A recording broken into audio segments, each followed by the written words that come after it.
ये चैप्टर है, इसका नाम है जंतुओं में जनन। इसको इंग्लिश में बोले तो बोलेंगे रिप्रोडक्शन इन एनिमल्स। ये यहाँ पे ऐसे कैसे आएगा? कहाँ लाना है? अच्छा, इसको उसको पहुँचा दो, ऐसे कर दो। अच्छा ठीक है। तो छोड़ दो, छोड़ दो। इसको बोलेंगे जंतुओं में जनन। इसको अगर नाम लिखे तो ऐसे बोलेंगे रिप्रोडक्शन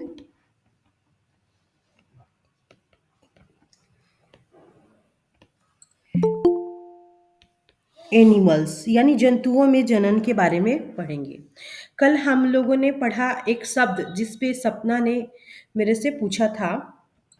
तो रिप्रोडक्शन इन एनिमल्स का मतलब होता है कैसे जंतुओं में जनन की क्रिया होती है, कैसे वो अपना जाति का जो अस्तित्व है लंबे समय तक बनाए रखते हैं। पृथ्वी पे बहुत सारे एनिमल्स हैं, बहुत सारे माइक्रो ऑर्गेनिज्म हैं, बहुत सारे लोग भी हैं, और हम ह्यूमन बीइंग भी एनिमल्स में आते हैं। उसके बाद उत्तरजीविता एक शब्द था जो सपना ने पूछा था। उत्तरजीविता का मतलब ही हो गया कि आपके बाद जो आपकी स्पेसीज आएगी, प्रजनन के बाद जो स्पेसीज आएगी उसकी भी रिस्पॉन्सिबिलिटी कहीं ना कहीं, उसी को उत्तरजीविता बोलते हैं कि उसके लिए भी आप सोचते हैं। आपने यहाँ पे लिखा है, आपने पाचन, परिसंचरण एवं श्वसन प्रक्रम के बारे में पिछली कक्षाओं में हम लोगों ने पढ़ पढ़ लिया है ये सब चीजें। ये जो भी आपका पाचन है, प्रकर्म है, परिसंचरण है, ये प्रत्येक जीव की उत्तरजीविता के लिए आवश्यक है। उत्तरजीविता का मतलब है उसको बनाए रखने के लिए, उसको वजूद यानी उसके अस्तित्व को बनाए रखने के लिए। जैसे हमें जिंदा रहने के लिए हमारा ये होना चाहिए, पाचन होना चाहिए। पाचन में जिस दिन प्रॉब्लम आ जाएगी, पता चला आपका इंटेस्टाइन गड़बड़ हो गया, गुर्दा गड़बड़ हो गया, तो आपको डॉक्टर के पास जाना पड़ेगा। तो आपका उत्तरजीविता, आपका वजूद कब कायम रहेगा? जब पाचन होगा, परिसंचरण होगा मतलब ब्लड फ्लो करेगा हेड से लेके टो तक, रिस्पिरेशन यानी श्वसन होगा तब, और साथ साथ रिप्रोडक्शन भी जरूरी है कहीं ना कहीं, क्योंकि ये हमारा अस्तित्व, हमारा जो वजूद है, हमारे बाद हमारा जो वजूद है उसको बनाए रखता है। प्रत्येक जीव की उत्तरजीविता के लिए आवश्यक है, यानी कि उसके अस्तित्व के लिए। जनन जाति यानी किसी भी स्पीशीज की निरंतरता को बढ़ाए रखने के लिए या बनाए रखने के लिए आवश्यक है। यानी कि अगर हमारे दादा नहीं होते तो मेरे पापा, मेरे मम्मी, ऐसे मेरे ग्रैंड पेरेंट्स नहीं होते तो मेरे माँ पापा, और आज अगर वो नहीं होते तो हम नहीं होते। ये सब चीजें आप लोग सब जानते हो।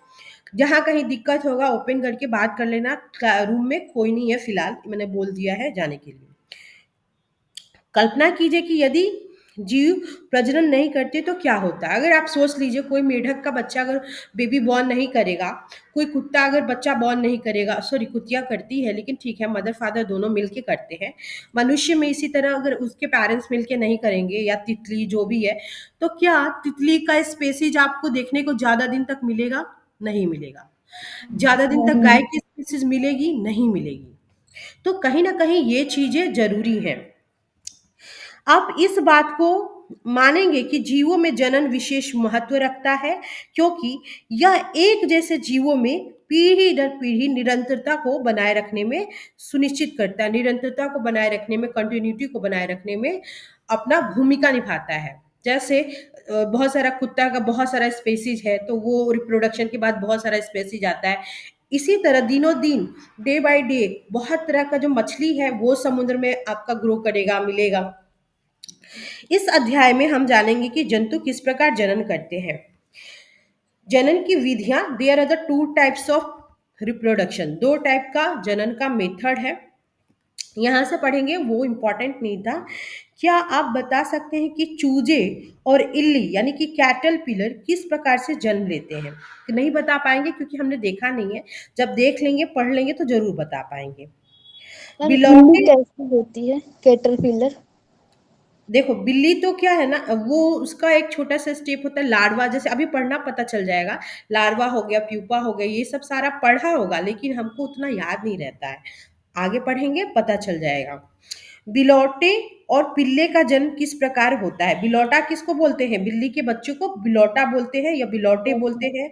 पिल्ले किसको बोलते हैं? कुत्ते के बच्चे को पिल्ले बोलते हैं। तो इनका जन्म किस प्रकार होता है? ये पूछा जा रहा है। क्या आप सोचते हैं कि जन्म से पूर्व ये जीव कैसे दिखाई देते थे? यानी जब जन्म नहीं हुआ था, माँ के अंदर थे, माँ के अंदर इनका डेवलपमेंट हो रहा था, तो कैसे दिखाई देते थे? जैसे कि वह अब दिखाई देते थे, क्या वैसे दिखाई देते थे? इस चीज़ को यहाँ पे पूछा गया है। तो अब हम बताएँगे, जब हम पढ़ लेंगे तो चीज़ों को समझ जाएँगे।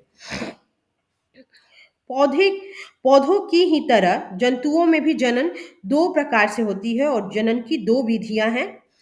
एक है लैंगिक जनन और दूसरा अलैंगिक जनन।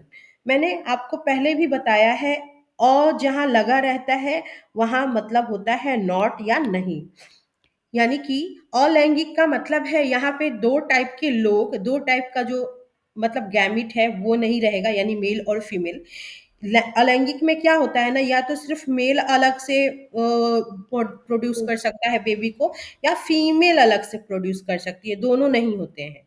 या तो ये होगा या तो ये होगा। तो ऐसा होता है इसमें अलैंगिक वाले में, 2 लोग साथ में मिल करके, जैसे ह्यूमन में होता है, जानवरों में होता है, वैसा नहीं होता है अलैंगिक वाले में। जबकि इसका जस्ट अपोजिट मेल और फीमेल दोनों मिलकर के लैंगिक में बच्चे को उत्पन्न करते हैं।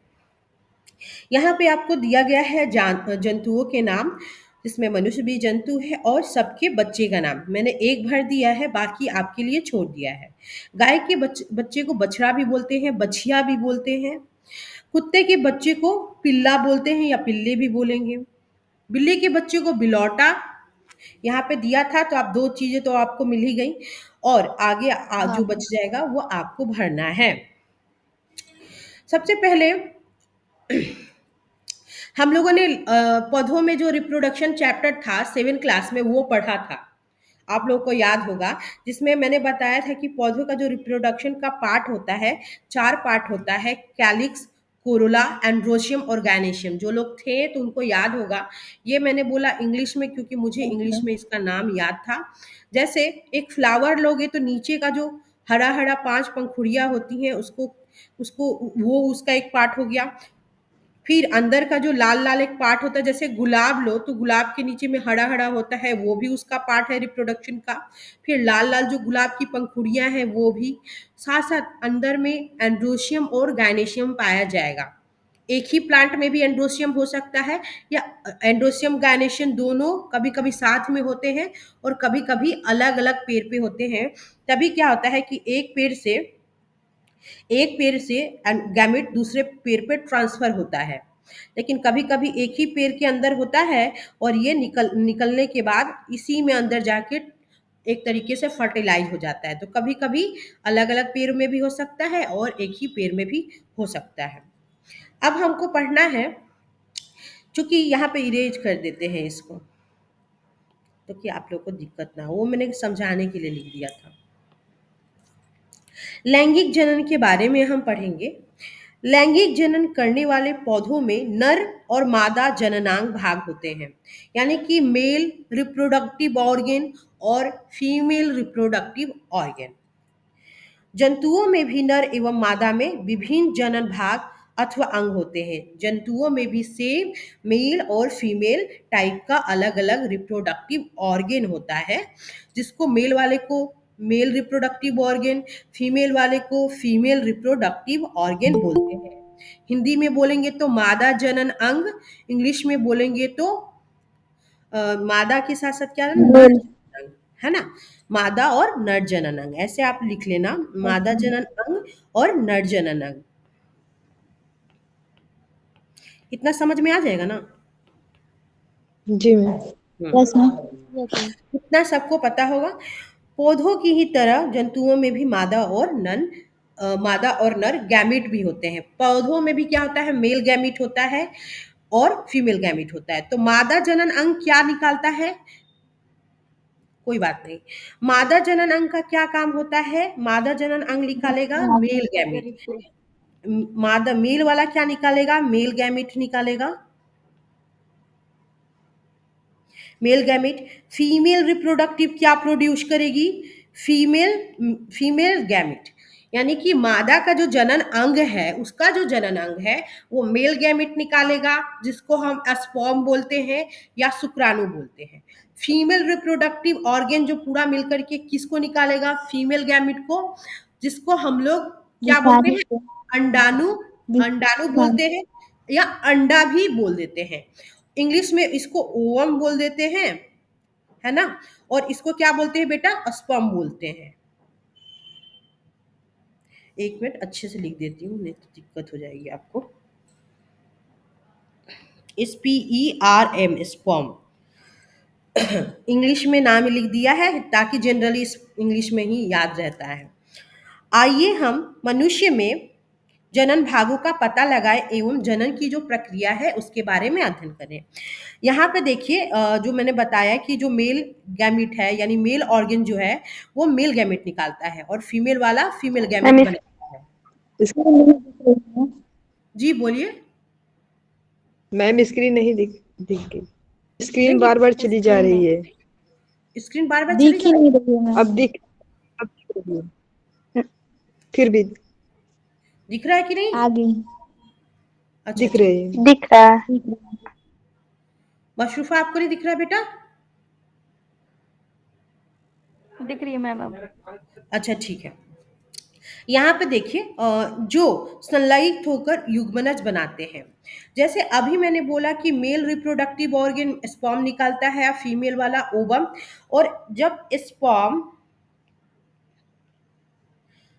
मिलेगा ओवम से, मैंने भी लिखना था यहाँ पे,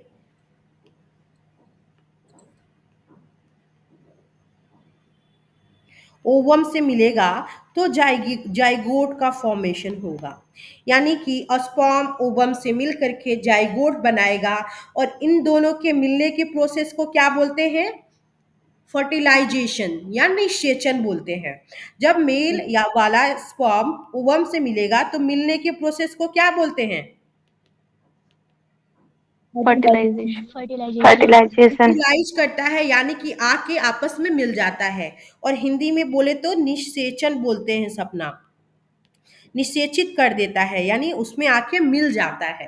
तो ये इस प्रकार से यहाँ पे हिंदी लिखा है युग्मनज, आपके लिए बता दे रहे हैं फिर से साफ करके इसको, यहाँ पे देखिएगा ध्यान से, यहाँ पे लिखा है युग्मनज बनाते हैं, इसी को बोलते हैं जाइगोट हम इंग्लिश में। तो मेल और फीमेल मिल करके फर्टिलाइजेशन की प्रोसेस होती है जिसमें दोनों मिलते हैं, है ना, जैसे गंगा यमुना सरस्वती मिलते हैं उसको संगम बोलते हैं, और संगम जगह का भी नाम है, इलाहाबाद में जगह है संगम, तो इलाहाबाद से थोड़ा सा आगे है।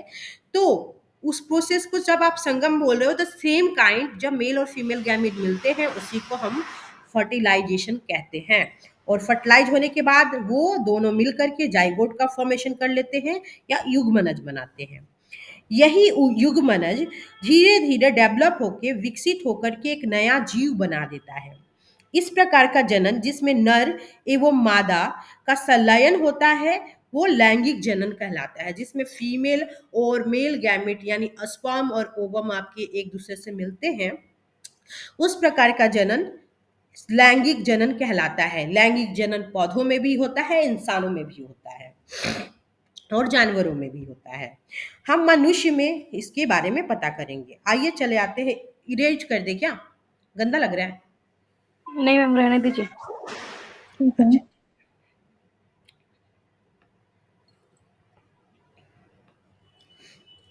अब चले आते हैं जैसे मेल रिप्रोडक्टिव ऑर्गन हुआ और फीमेल रिप्रोडक्टिव ऑर्गन। तो मेल जनन अंग मेल गैमिट बनाएगा जिसको स्पर्म बोलते हैं। कैसे बनता है देखो, ये जो मेल जनन अंग है उसके बारे में हम पढ़ रहे हैं, मादा जनन अंग उसके बारे, सॉरी, मेल रिप्रोडक्टिव ऑर्गन। इसमें क्या होता है कि मेल रिप्रोडक्टिव अंगों में एक जोड़ा वृषण पाया जाता है। वृषण को हिंदी में, सॉरी, इंग्लिश में टेस्टिस बोलते हैं या टेस्टिकल्स भी बोलते हैं। ये जो देख रहे हो एज लाइक अ एग, ये दो शेप होता है, इसको बोलते हैं टेस्टिस। यहाँ पे मैंने इंग्लिश में इसको लिख दिया है, ये हिंदी नाम दिया है वृषण। तो ये दो पेयर होते हैं। कितने पेयर होते हैं, कभी कभी ऐसा पूछ लेगा कितने पेयर होते हैं, जनरली ये इतना डीपली क्वेश्चन है नहीं पूछता है, लेकिन अगर पूछ दिया तो साथ साथ ये वाला जो पार्ट होता है जो आपका ये पेनिस कहलाता है, जिसको हिंदी में शिश्न बोला गया है। ये दो पाइप होती है, जैसे कि आपके किडनी में होती है, ये दो पाइप होती है जो शुक्राणु नलिका है, यानी कि जब मेल इजुकुलेट करता है तो स्पर्म को निकालता है, उसी को इजुकुलेट करना बोलते हैं। तो ये पाइप के थ्रू जो स्पर्म होता है पहले यहाँ पे चला आता है, और फिर जब जरूरत पड़ती है तो इसके थ्रू होता हुआ यहाँ से आगे आ जाता है, निकल जाता है। तो ये प्रोसेस होता है। तो ये जो नली है शुक्राणु की नली है, भेजने का काम करती है। तो आपको याद रखना है कि दो पेयर होते हैं, वृषण होते हैं, दो शुक्राणु नलिका होती है, और एक शिश्न या लिंग होता है, या पेनिस भी बोलते हैं। वृषण नल वृषण जो है, वृषण नर युग्मक उत्पन्न करते हैं जिसे शुक्राणु कहते हैं। शुक्राणु यानी कि स्पर्म कहते हैं। वृषण क्या करता है, वृषण समझ गए ना? वृषण ये उत्पन्न करता है, क्या उत्पन्न करता है ये जो है स्पर्म उत्पन्न करता है और इकट्ठा रखता है इसमें, ठीक है। उसके बाद वृषण लाखों शुक्राणु उत्पन्न करते हैं, द मिलियंस ऑफ स्पर्म, जिसमें शुक्राणु का चित्र दिखाया गया है। अभी इसके बारे में पढ़ेंगे। शुक्राणु यद्यपि बहुत ही छोटे होते हैं, बहुत माइक्रोस्कोपिक होते हैं, हम अपने आंखों से इन्हें नहीं देख पाएंगे without the help of microscope. शुक्राणु छोटे होते हैं और प्रत्येक स्पर्म में, यानी एक स्पर्म का 3 भाग होता है, जिसका पहला ऊपर वाला भाग सर कहलाता है, बीच वाला मिडिल पार्ट कहलाता है, मध्य भाग बोलेंगे, और साथ साथ एक पूंछ होती है जो उसको तैरने में, रेंगने में हेल्प करती है या तैरने में हेल्प करती है। यहाँ पे देखिए, वास्तव में हर शुक्राणु में कोशिका के सामान्य संघटक पाए जाते हैं। एक सेल में जो भी पाया जाता है, एक सेल में क्या क्या पाया जाता है, mitochondria, ribosome, nucleus, nuclei, nucleoplasm, वो सारा चीज आपको एक स्पर्म में मिलता है। लेकिन वो इंटरनल, अंदर वाला है। जब आप उसको बहुत ज्यादा डीपली पढ़ना नहीं है, वो मेडिकल क्षेत्र में जाएंगे, बट इतना जानना है कि एक सेल में जो जो पाया जाता है वो आपके इस सेल में भी पाया जाता है, बिकॉज ये भी एक सेल है, तो इसमें भी पाया जाता है। अब थोड़ा इसको बेचारे को देख लो, ये इरेज कर दे, किसी को दिक्कत तो नहीं है? नहीं मैम। यहाँ पे पहले देख लो, ये जो स्पर्म की बनावट दिखाई गई है, ये आप चाहो तो लंबा भी बना सकते हो, जैसे यहाँ पे इन्होंने ऐसे बनाया है, आप इसको चाहो तो ऐसे भी बना सकते हो, ऐसे करके इसकी पतली पूंछ ऐसे करके आप बना सकते हो। इसका ऐसे ऐसे भरा रहता है माइटोकॉन्ड्रिया वगैरह, और ये इसका ऊपर वाला हेड होता है। आप लंबा भी बना सकते हो, स्नैक जैसा लग रहा है, यस यस। और ये जो है आपका हेड कहलाता है, ये जो है इसका मिडिल वाला पार्ट कहलाता है, मध्य भाग कहलाता है, ये जो बीच में थोड़ा चौड़ा होता है। बाकी ये जो टेल है इसकी लंबी होती है, पूंछ, ठीक है। ये इसको तैरने में हेल्प करती है। कैसे, कब हेल्प करती है? जब जब ये जो, क्योंकि ये मेल रिप्रोडक्टिव ऑर्गन है, जब फीमेल के पास जाता है तो ये तैर कर ही बेचारा जाता है, जो इसको तैरने में हेल्प करता है। तो नेचर ने सब चीजों को कितना सोच के बनाया है, देख लीजिए। तो ये हो चुका है आपको। मैंने यहाँ लिखा है कि मेल गैमेट को स्पर्म बोलते हैं, जिसको हिंदी में शुक्राणु बोलते हैं। फीमेल गैमेट को हम ओवम बोलते हैं, जिसको हिंदी में अंडा बोलते हैं। बाकी ये इसका पार्ट है हेड, इसका मिडिल पार्ट, ये मध्य वाला भाग है, मिडिल पार्ट बोलते हैं इसको, middle part, and the rest of, ये इसका टेल है, पूंछ है इसकी। ये मानव का शुक्राणु है, यानी कि हम सब इसके थ्रू ही बन के बैठे हुए हैं। सोचो, हम सब का उत्पत्ति कहीं ना कहीं इसके हेल्प से हुआ है। सोच के थोड़ा अजीब लग रहा होगा, ठीक है। शुक्राणु में पूंछ किस काम आती है, ये क्वेश्चन मोस्ट इंपॉर्टेंट है। तो ये क्या करती है, जब फीमेल के रिप्रोडक्टिव ऑर्गन के पास में जाता है ओवम से मिलने के लिए, तो इसको बोलती है जाओ बेटा जाओ, जल्दी चले जाओ और ताकि मिल लो। तो जल्दी जाने के लिए क्या हेल्प करेगा, पूंछ ही तो हेल्प करेगी ना, ताकि पूंछ की सहायता से जल्दी जल्दी वो तैर पाता है। अब चले आते हैं मादा जनन अंग। ये अपने बारे में जानना, ये तो हम लोगों ने मेल के बारे में जाना, और फीमेल के बारे में भी जानना बहुत जरूरी है। ये चलाया मादा जनन अंग, हम इसको बोले तो ऐसे बोलेंगे फीमेल रिप्रोडक्टिव ऑर्गन।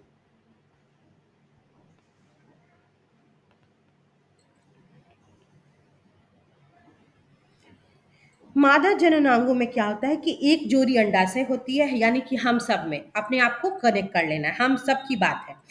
आप सबको एक चीज बताना, आप स्क्रीन नहीं दिख बता, स्क्रीन दिख रही है कि नहीं? मैम।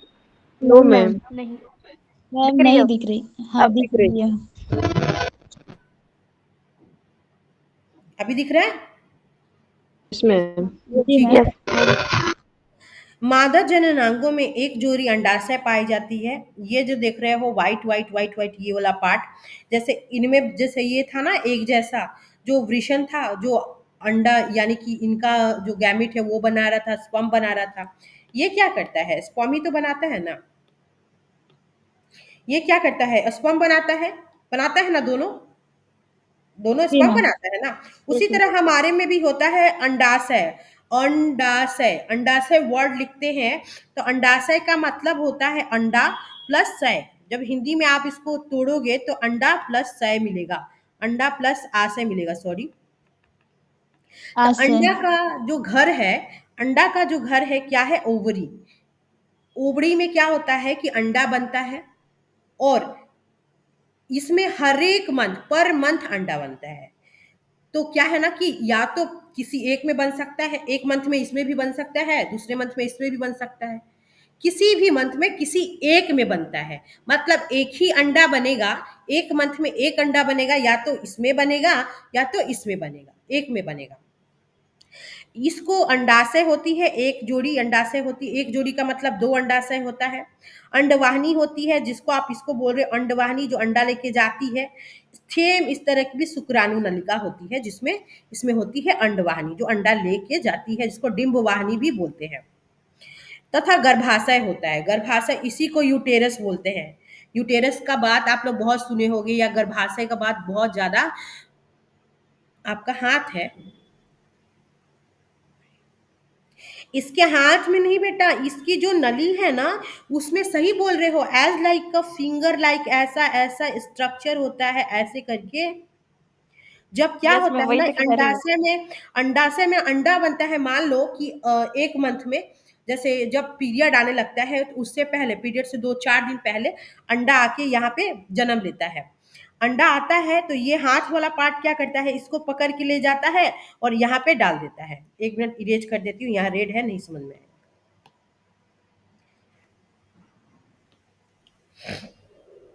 क्या होता है, जैसे हर एक मंथ मान लो कि पीरियड आने से कुछ दिन पहले अंडा निकला, तो अंडा क्या करेगा? अंडा निकल के यहाँ पे वेट करता है, एक मिनट, यहाँ पे आके वेट कर रहा है एक अंडा। और ये हाथ वाला बेचारा क्या करेगा? इसको ले जाकर के यहाँ पे पटक देगा कि चलो, जो तुम्हारा काम है उसको हम आगे करते हैं। यहाँ पे आया अंडा, जो वेट करता रहता है। पीरियड से पहले ही ओवुलेशन पीरियड जो होता है, वो पीरियड के कुछ दिन पहले ही स्टार्ट हो जाता है, जब आपके या हमारे बॉडी में अंडा बनता है। अंडा बन करके क्या होता है समझो, फिर आगे जो है ना, धीरे धीरे आपकी सारी बातें समझ में आपको आ जाएंगी। अंडा बेचारा यहाँ पे बना अंडाशय में, ठीक है। और अंडाशय में बना तो ये फिम्बरी का जो स्ट्रक्चर, इस जो हाथ को बोलते हैं, इंग्लिश में इसको फिम्बरी बोलते हैं। Fimbriae, FIMBRI। ये फिम्बरी लाइक स्ट्रक्चर जो क्या काम करता है, इसको कैच करने का काम करता है। एज लाइक अ बॉलर की तरह, जैसे बॉल कैच करता है ना, वो कैच करके इसको इसमें डाल देता है। अगर इधर से बना तो ये डालेगा, इधर से बना तो ये डाल के यहाँ ला देता है। यूटेरस में आके ये बेचारा वेट करता रहता है। यूटेरस में आके ये वेट करता रहता है, ऐसे कि अब कोई आएगा स्पर्म, और मेरे साथ कोई स्पर्म आएगा अंदर और मेरे से फ्यूज करेगा। लेकिन जिन लोगों की जिन लोग जो लोग अगर नहीं, जिनकी शादी अगर नहीं हो पाई है, मान लो सपोज दैट, तो उनके पास कैसा आएगा? या कई बार किसी के साथ गलत हो जाता है, वो अलग केस है। तो बेचारा वेट कर रहा है। तो अनमैरिड लड़कियों में क्या होता है कि ये बेचारा वेट करती रहती है अंडा, लेकिन इसको आके कोई मिलता नहीं है। तो क्या होता है, 2-3 दिन 4 दिन वेट करने के बाद इसकी जो ये दीवार है, इस दीवार पे एक लेयर होती है, जिसको इंडोमेट्रियम लेयर बोलते हैं। हिंदी में भी वही लिखेंगे, इंग्लिश में भी वही लिखेंगे। उतना नहीं दिया है इसलिए नहीं बता रही हूँ। इंडोमेट्रियम का लेयर होता है, वो बेचारा उदास होके, जैसे हम किसी का वेट करके थक जाते हैं, उदास हो जाते हैं, रोने लगते हैं, उसी तरीके से ये पूरा पार्ट उदास होके रोने लगता है। और एज लाइक अ ब्लड, ये पूरा अंडा के साथ ये ब्लड भी आपका टूट जाता है, फूट जाता है और आपके योनि से वेजाइना के थ्रू बाहर डिस्चार्ज होने लगता है, तो हम कहते हैं कि पीरियड आ गया। ठीक है। तो ये जब उदास होके पूरा जो ब्लड का सेल्स है, खून एक तरह से ब्लीडिंग ही तो होता है, वो पूरा ब्लीडिंग आपके वेजाइना से बाहर आने लगता है, जिसको बोलते हैं पीरियड। समझ में आया? और पीरियड 2-3 दिन तक 4 दिन तक चलता रहता है। यहाँ तक किसी को दिक्कत? नो। ठीक है, चेंज कर दे, रहने दे, रहने देते हैं, आप लोग को समझने में दिक्कत। ये अंडा से मैंने थोड़ा गलती लिख दिया है, तो आप लोग देख लेना। ये मादा जननांग अंग है, यहाँ पे 2 जोड़े अंडाशय हैं, ये अंडवाहिनी है और ये यूटेरस है। अगर अगर आगे क्या होगा आपको पता है? आगे क्या होगा थोड़ा सा यहीं पे समझा देते हैं आगे का बात। यहाँ पे सपोज डेट यहाँ पे आपका अंडा वेट कर रहा है और किसी को अगर किसी ने किसी के साथ सेक्स किया, समझ सपोज डेट, और सेक्स के दौरान क्या होता है कि बहुत सारा जो अंडा, एक तरीके से बहुत सारा स्पर्म है जैसा हेड रहता है, मैं एक्चुअली पूरा एग्जैक्ट नहीं बना पा रही हूँ, तो इसका जो हेड होता है ऐसे इसका मिडिल पार्ट होता है, समझने की कोशिश कीजिएगा फीलिंग को, और ये इसकी टेल होती है। तो ऐसे बहुत सारे स्पर्म वेजाइना के थ्रू इस यूटेरस के अंदर जाते हैं, लाखों एक बार सेक्स के समय, बहुत सारे, लगभग मतलब जब इस तरीके की मीटिंग होती है तो बहुत मिलियंस ऑफ स्पर्म वेजाइना के थ्रू अंदर में इंटर करते हैं। एक अंडा से मिलने के लिए लगभग लाखों जाते हैं। बट क्या होता है कि अनफॉर्चुनेटली एक ही यहाँ पे फ्यूज करता है, और फ्यूज करके क्या बनाता है? फ्यूज करता है तो क्या बनाएगा? जाइगोट बना लेगा। ठीक है, ठीक है। लेकिन ये प्रक्रिया यहाँ पे नहीं होती है। ये जो मीटिंग की प्रक्रिया होती है, जाइगोट बनने की प्रक्रिया, वो आपके इस फैलोपियन ट्यूब में ही हो जाती है। जब ये अंडा यहाँ पे ले जाके वेट करता है, और तब अगर यहाँ से कोई आ जाता है इसको स्पर्म आके, तो ये यहाँ पे मिलता है। तो फर्टिलाइजेशन का प्रोसेस जो होता है ना, वो आपके फैलोपियन ट्यूब में होता है यहाँ पे। और जब वहां पे मिल गया रहता है तो उसके बाद जाइगोट जब आ जाता है, तब यहाँ पे आके जाइगोट इम्प्लांट होता है। बस इतना याद रखना है आपको कि ये जो आपका, सॉरी, ये जो आपका जाइगोट का फॉर्मेशन होगा आपके फैलोपियन ट्यूब में होगा, यहाँ पे बनेगा जाइगोट फैलोपियन ट्यूब में, ट्यूब में फर्टिलाइजेशन हो जाता है, जाइगोट यही बनता है। और आगे के बाद का जो है ना पूरा जाइगोट बन के यहाँ पे आ जाता है। धीरे धीरे धीरे धीरे वहाँ पे सेल डिवीजन होता है, धीरे धीरे बहुत ज़्यादा ऑर्गेन जैसे बनने लगता है, और बेबी का फॉर्मेशन यहीं पे होना शुरू हो जाता है। आगे चलिए आइए, वो मेरे को समझाना था तो मैंने समझा दिया। लेकिन जितना मिलियंस ऑफ स्पर्म गया लेकिन मिला, देखो यहाँ पे भी दिखाया गया है इस इमेज में कि आया तो बहुत लेकिन मिला एक ही। कैसे होता है देखते हैं। मादा युग्मक उत्पन्न करते हैं, क्या लिखा था उससे पहले। अंडाशय क्या करता है कि आपका मेल फीमेल गैमेट बनाता है, जिसको आप अंडाणु या डिंब कहते हैं। मानव स्त्रियों में प्रत्येक महीना यानी प्रत्येक मास क्या होता है कि दोनों अंडाशयों में से किसी एक अंडाशय से, दोनों में से एक में, हर एक मंथ में दोनों में से एक में, या तो किसी दूसरे में राइट वाले में होगा या लेफ्ट वाले में, अंडाशय में से एक में क्या होता है कि एक विकसित अंडाणु या डिंब निर्मोचन होकर के अंडवाहिनी में होता है। उसका जो निर्मोचन कहाँ होता है? अंडवाहिनी में होता है, इस अंडवाहिनी में होता है, चला जाता है अंडवाहिनी में क्योंकि उस फिमरी उसको पकड़ लेता है। गर्भाशय वह भाग है जहाँ पे शिशु का विकास होता है, यानी शिशु कहाँ पे, बेबी कहाँ पे, जैसे मदर अपना जो बच्चा है वो कहाँ पे बड़ा करती है, यहीं से वो मतलब मदर की जो बूम में बोलो या गर्भाशय में बोलो रहने लगता है, खाना भी मिलता है, पानी भी मिलता है, आराम भी करता है, सब कुछ करता है, और आफ्टर जब आना होता है बेबी को लाइफ में आ जाता है। गर्भाशय वह भाग है जहां शिशु का विकास होता है। शुक्राणु की तरह अंडाणु भी एकल सेल का होता है। ये क्वेश्चन आपको मैंने देखा है कहीं पे, शायद इसी पेपर में था, कि शुक्राणु कैसा होता है, सिंगल सेल का होता है या डबल सेल का, यानी यूनिसेलुलर होता है या मल्टी सेलुलर। हिंदी में बोले, शुद्ध हिंदी में, तो एक कोशिकीय होता है या बहुकोशिकीय होता है। तो ये अंडाणु और शुक्राणु जब तक अकेले हैं, बेचारे दोनों सिंगल सेल के हैं, याद रखिएगा। ठीक है, एकल सेल के हैं, इसका क्वेश्चन भी दिया हुआ है। ये है मानव का अंडाणु, जैसे फीमेल का जो अंडाणु निकलता है तो ऐसा ही होता है।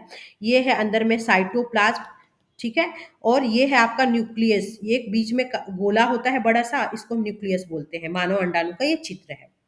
मैम बुझो अंडाणु तो एक ही होते हैं ना, मतलब अंडाणु मिलने के बाद भी एक ही बनता है।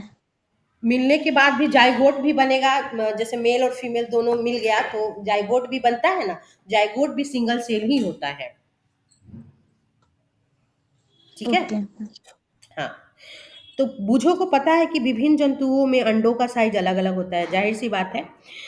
अंडाणु अति क्षय हो सकते हैं, अति सूक्ष्म, सॉरी लिखा है। अंडाणु बहुत छोटा हो सकता है जैसे कि मनुष्य में, अथवा बहुत बड़े भी होते हैं जैसे कि मुर्गी के अंडे। शुतुरमुर्ग का जो अंडा होता है वो सबसे विशाल होता है, दुनिया का सबसे बड़ा अंडा शुतुरमुर्ग का होता है। लगभग कितना यस। मिलीमीटर बड़ा होता है ये सब पढ़े होंगे, उसका साइज भी देखना है आप लोगों को। देख के कमेंट में कमेंट कीजिएगा या ग्रुप में बताइएगा, लेकिन इतना जान जाइए कि शुतुरमुर्ग का अंडा सबसे विशाल होता है। फर्टिलाइजेशन, इसी को हिंदी में निषेचन बोलते हैं।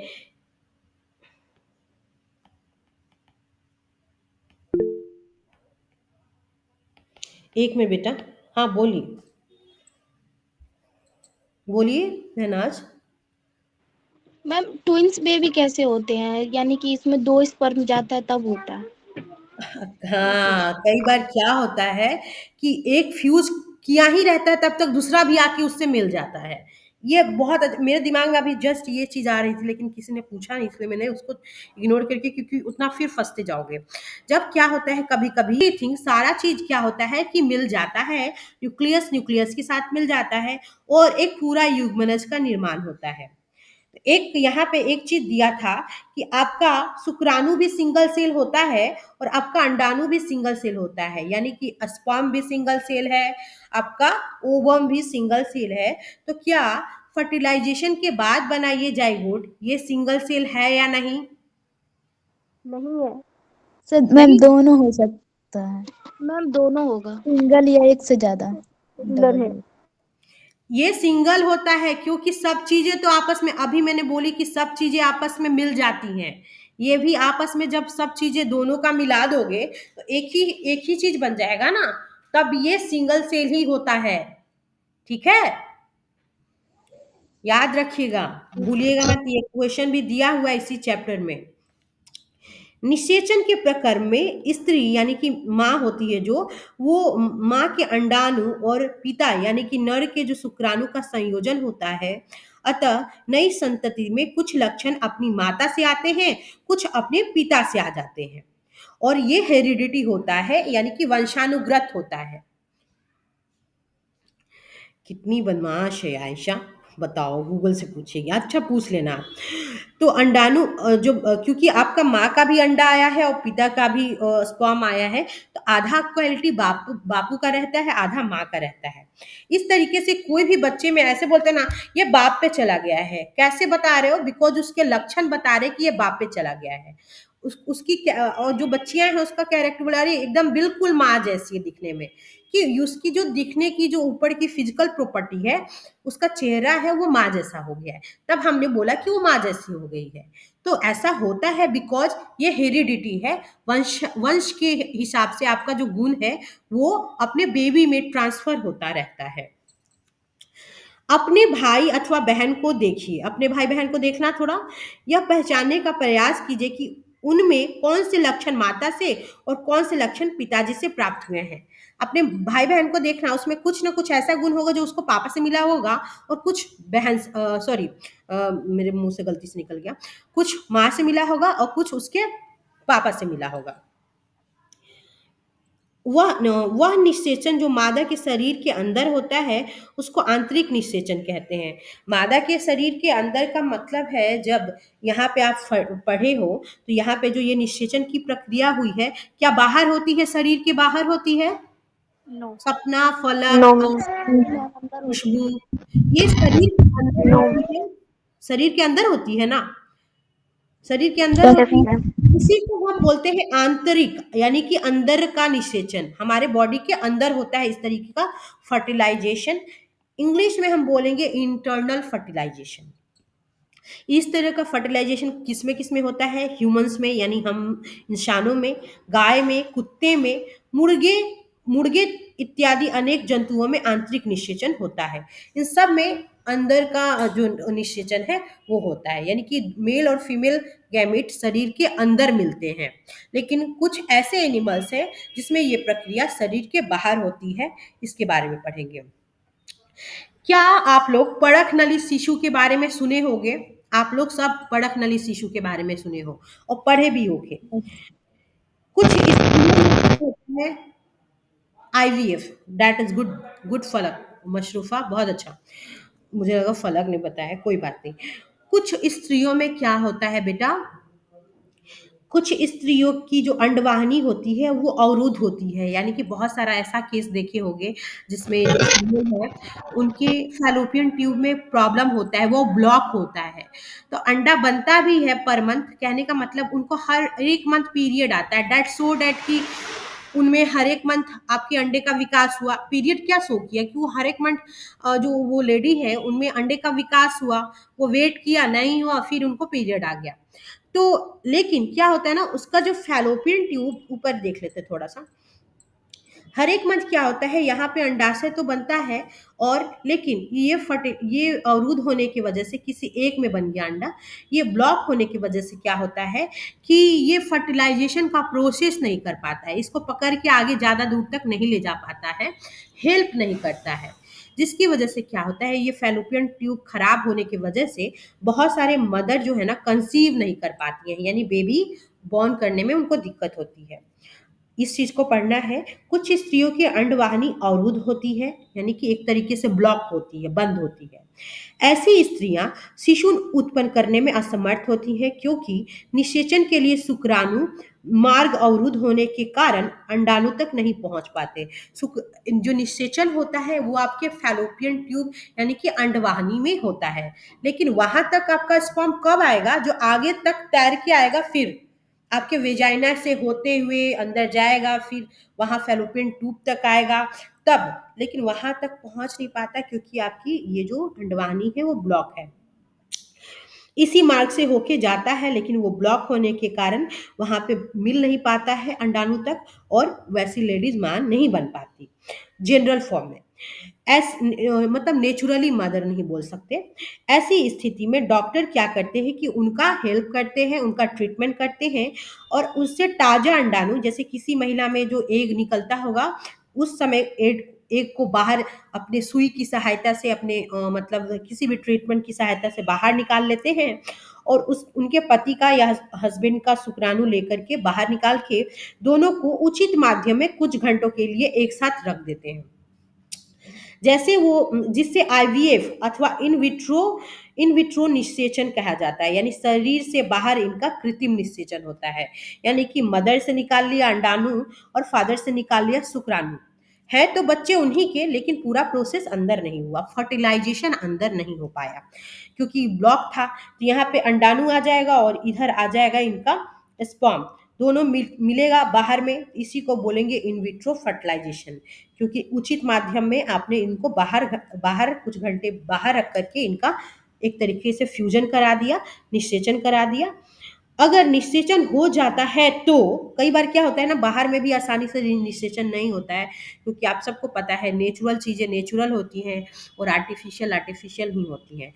तो अगर निषेचन हो जाता है तो युग्मनज को क्या किया जाता है, जब दोनों मिलकर के जाइगोट बना लेते हैं तो उस जाइगोट को डॉक्टर उठा के उसको मदर के यूटेरस में डाल देता है, इम्प्लांट कर देता है।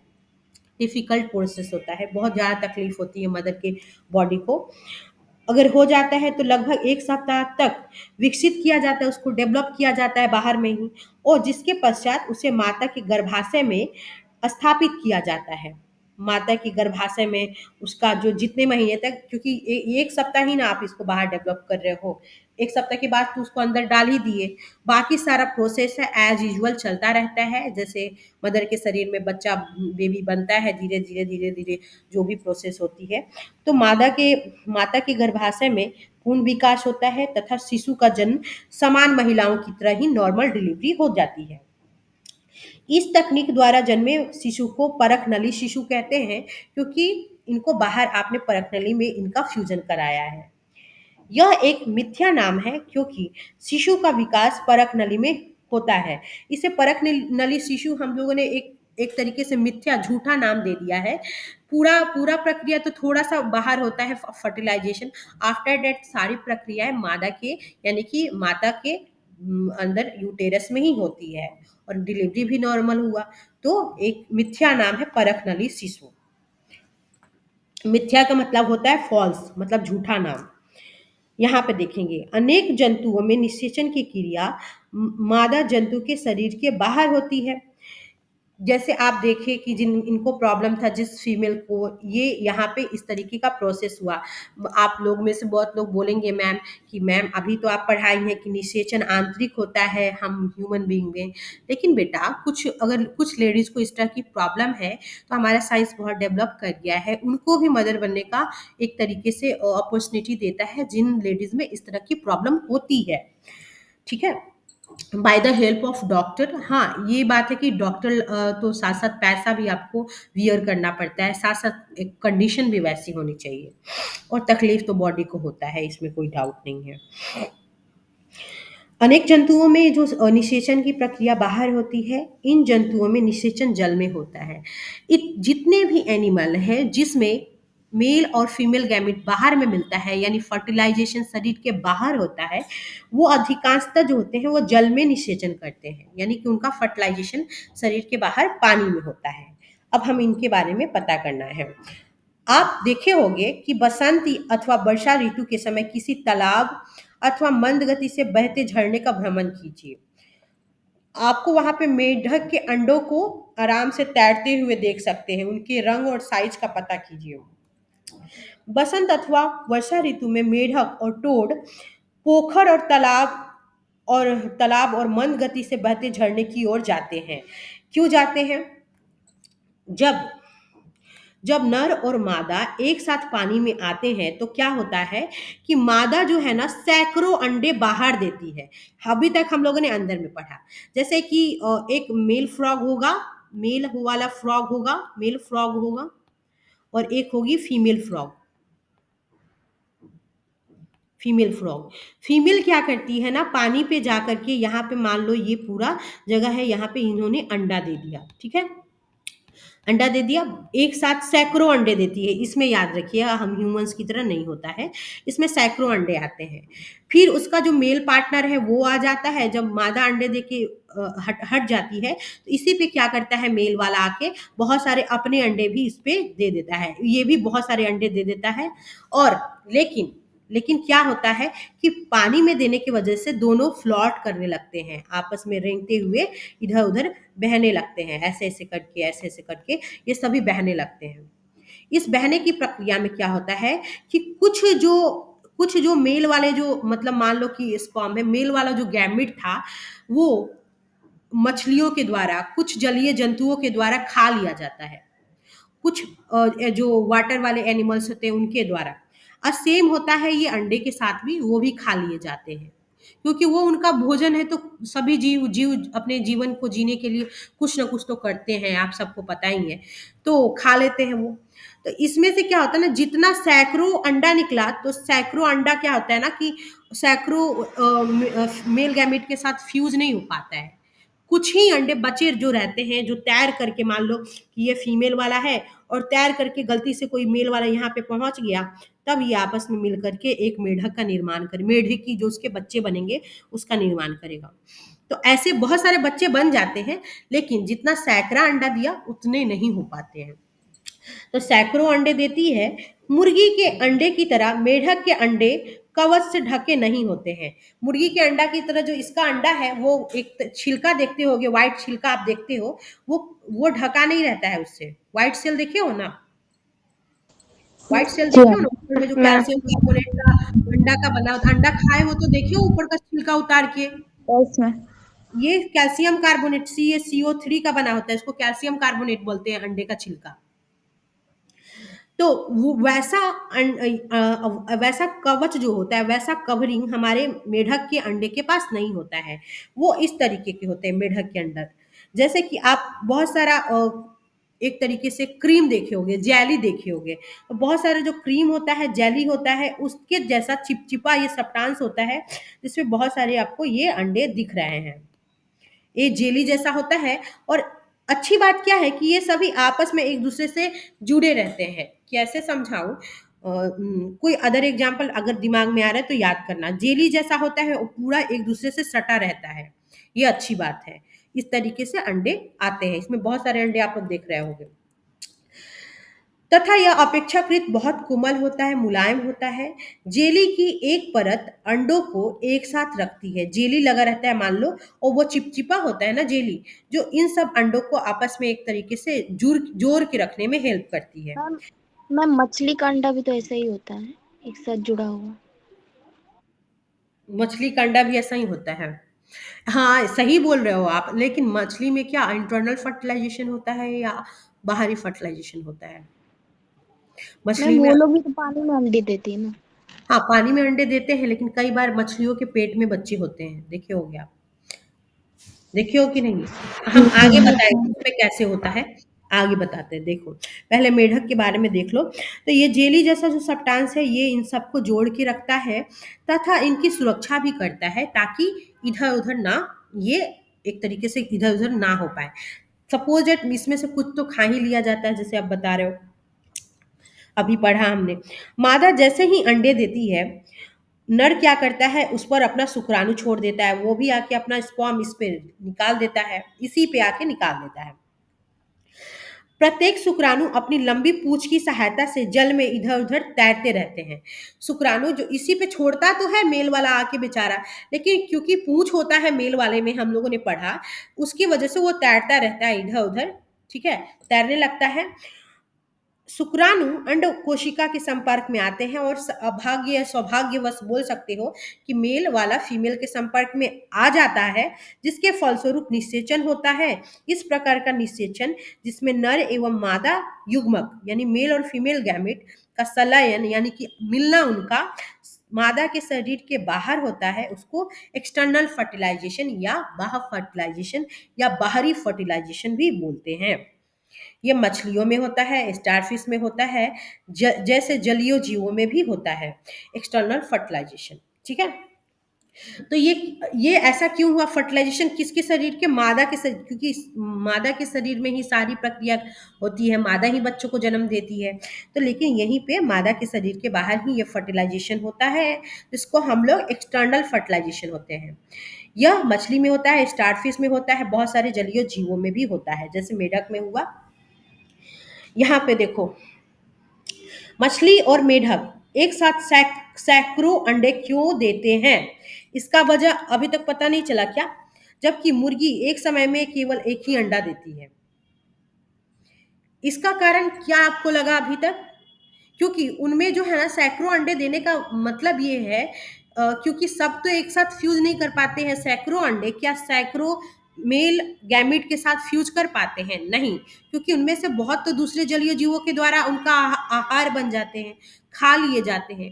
इसलिए उनको बहुत संख्या में अंडे भी देने पड़ते हैं, और मेल शुक्राणु भी बहुत संख्या में आके उस पर अपना शुक्राणु छोड़ता है, क्योंकि उनको तो नेचर ने ऐसा दे रखा है कि अपनी उत्तरजीविता बनानी है, तो आपको इतने सारे निकालने पड़ेंगे, क्योंकि इसमें से कुछ भक्षण हो जाएगा, कुछ पानी में इधर उधर बह जाएगा। क्योंकि अगर जहाँ पे पानी का फ्लो ज्यादा है बेटा, वहां पे क्या होगा बेचारों का, कैसे उनका वंश आगे बढ़ेगा? सोचो, बेचारे मेढक और बेचारी मछलियां। लेकिन मुर्गियों में कुछ अलग प्रोसेस होता है, अगर आप लोगों ने ध्यान से देखा होगा मुर्गियों के बारे में। तो इस क्वेश्चन का आंसर यहाँ पे पहेली दे रही है। यद्यपि यह जंतु सैकड़ों अंडे देते हैं तथा लाखों शुक्राणु निर्मोचित करते हैं, जैसे मेढक और मछली सैकड़ों अंडे तो देते हैं और बहुत सारे शुक्राणु भी निर्मोचित करते हैं, सारे अंडों का निषेचन नहीं होता है और वह नया जीव नहीं बन पाता है। अभी तक मैंने बताया कि सारे अंडे का निषेचन नहीं हो पाता, और सारे नया जीव नहीं बन पाते, नई यानी कि नया मेढकी नहीं बन पाता है, क्योंकि कुछ तो खा लिया जाता है, कुछ इधर उधर गायब हो जाता है। इसका कारण यह है कि अंडे एवं शुक्राणु निरंतर जल की गति, वायु एवं वर्षा से प्रभावित होते रहते हैं। और इधर-उधर बिखर जाते हैं। तालाब में दूसरे ऐसे जंतु भी होते हैं जो इन अंडों का भोजन करते हैं। समझ गए? अतः अंड कोशिकाओं एवं शुक्राणुओं की बड़ी संख्या में उत्पन्न होना इसीलिए आवश्यक है, ताकि उनमें से कुछ में निषेचन की प्रक्रिया को सुनिश्चित किया जाए। जैसे 100 अगर अंडे निकले या 1000 निकले और 1000 आपने स्पर्म निकाल दिया, तो इसमें से तो कुछ खा ही लिया गया, 50% मान लो खा लिया गया। तो अगर जितना कुछ खा लिया गया, कुछ हवा से इधर उधर हो गया, कुछ बरसात से हो गया, तो एटलीस्ट 25 तो बचे और 25 आके इसको फ्यूज तो करें दोनों। तो इस तरीके से इनका प्रजनन होता है। मैम मछली अंडा नहीं देती है। मछलियों में मछली भी और पक्षी स्तनधारी होती है मैम, वो अंडे नहीं देती है, एक वो मिनट एक बच्चे। बच्चे देती है, बट कुछ जो मछली है वो अंडे भी देते हैं। बिकॉज यहाँ पे क्या है ना, उसमें निषेचन की प्रक्रिया कैसी होती है, एक्सटर्नल फर्टिलाइजेशन होता है। और एक चीज याद रख, आगे आगे पढ़ते जाना, कंफ्यूजन होगा, बट जो दे रखा है वो पढ़ना। इसमें जो जो दिया है पहले वो बताना जरूरी है। इसलिए देखो, गर्भाशय जो है आपका ये है, ये थोड़ा सा सेक्शन दिखा रहे हैं कैसे क्या होता है कि आपका अंडा उत्सर्जन करता है, आपका जो ओवरी है अंडा निकाल रहा है, यहाँ से प्रक्रिया क्या होती है। यहाँ पे ही मैंने बोला था इससे जस्ट ऊपर वाले फिगर में कि आपका जो फर्टिलाइजेशन होता है इसी फैलोपियन ट्यूब में होता है, क्योंकि ये इसको पकड़ के यहाँ से ले आती है वेजाइना के थ्रू, यहीं पे फर्टिलाइजेशन हो जाता है। जब एक दूसरे से मिल जाते हैं तो फिर इसमें सेल डिवीजन होता है, कोशिका विखंडन से पहले 1 सेल, फिर 2 सेल, फिर 4, फिर 8, ऐसे करता करता बहुत सारा स्टेप आता है, जिसको ब्लास्टूला, ब्लास्टोलाइसिस और ना जाने क्या क्या। और वो सारी प्रक्रिया होते होते धीरे धीरे ये जाता है और इम्ब्रायो, जब एक पूरा भ्रूण बन जाता है, भ्रूण को हम लोग इंग्लिश में इम्ब्रायो बोलते हैं, भ्रूण को इम्ब्रायो बोलते हैं। वो इम्ब्रायो जा करके आपके इस तरीके से इसमें इम्प्लांट हो जाता है आपके यूटेरस में, और यूटेरस से फिर 9 महीने तक मदर के अंदर बेबी का डेवलपमेंट होता है, जिसमें सबसे पहले नर्वस सिस्टम बनता है, फिर उसका बहुत सारा पार्ट जैसे पैर हैं, हाथ हैं, बॉडी का अन्य जो भी ऑर्गन है वो बनने लगता है। लेकिन सबसे पहले उसमें नर्वस सिस्टम बनता है, याद रखिएगा। और सारी चीज़ों का विकास धीरे धीरे होता है, हाथ पैर ये सभी चीज़ें बन जाती हैं। फिर उसके बाद जब बेबी मेच्योर हो जाता है तो आफ्टर 9 मंथ और कुछ वीक बोल सकते हो बाद, बेबी का बॉर्न हो जाता है, बेबी जन्म हो जाता है। ये प्रक्रिया हो गई। यहाँ पे युग्मनज का बनना आपको दिखाया गया है, युग्मनज से भ्रूण का विकास को यहाँ दिखाया गया है। कोशिकाओं का पिंड ये आपको दिखाया गया है, कोशिकाओं का पिंड कहाँ पे, बी में दिखाया गया है। एक मिनट, ये कोशिकाओं का पिंड है, कैसे है, कोशिकाएं पूरी एक सिंगल सेल, और इसमें एक पूरे में देखोगे कोशिकाओं का जो जाल मौजूद होता है छोटा छोटा, इसको मैग्नीफाई करके दिखाया गया है। एक्चुअली हम अपनी आंखों से नहीं देख पाएंगे। भ्रूण का गर्भाशय में आरोपण, भ्रूण कैसे जाके आपका जो ये गर्भाशय है उसमें जा करके पूरी तरीके से बैठ जाता है, और ये प्रक्रिया, ये जो दीवार है उसको यू गर्भाशय की भित्ति बोलते हैं। जैसे मैंने बोला था ना इंडोमेट्रियम, वही वही ये दीवार होता है, इंडोमेट्रियम की दीवार। कुछ दे रखा है यहाँ पे। एक एकल कोशिका किस प्रकार एक बड़ा जीव बना सकता है, इस चीज को अभी हम लोगों ने बस सिंपली समझा है। आगे देखते हैं कि ये कैसे होता है, क्योंकि यहाँ इन्होंने क्वेश्चन पूछा, इस वाले में इसका आंसर मिल जाएगा। भ्रूण का विकास वही है, भ्रूण का परिवर्धन कैसे होता है। निषेचन के परिणाम स्वरूप युग्मनज बनता है, जो विकसित होकर के एम्ब्रॉयो यानी भ्रूण में परिवर्तित हो जाता है और बड़ा बनने लगता है। युग्मनज लगातार विभाजित होकर के, विभाजित का मतलब है सेल डिवीजन होता रहता है, और कोशिकाओं के गोले के रूप में बदल जाता है, बहुत बड़ा एक गोला बन जाता है कोशिकाओं का।